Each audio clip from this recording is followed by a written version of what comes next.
মানব ইতিহাসে কোনো জাহিলিয়তের যুগ, জাহিলিয়ত মানে কি? জাহিলিয়ত অর্থ হলো এলমে ওহির আলো থেকে বঞ্চিত যে সমাজ, যে গোষ্ঠী, যারা তারাই জাহিলিয়তওয়ালা। এলমে ওহি থেকে বঞ্চিত, সেটাই জাহিলিয়ত।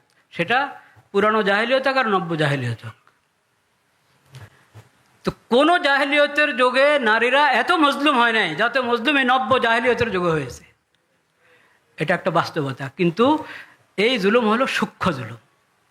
পশ্চিমাদের জুলুম হলো ওমা বাতান, মা জহারা মিনহা ওমা বাতান, মা বাতানা, সূক্ষ্ম জুলুম। আর এখানে আমাদেরকে যেটা বেশি ব্যথিত করেছে, যেটার জন্য আমরা স্থূল জুলুম। দোনো জুলুমের থেকেই নাজাত দেওয়া জরুরি মেয়েদেরকে, নারীদেরকে।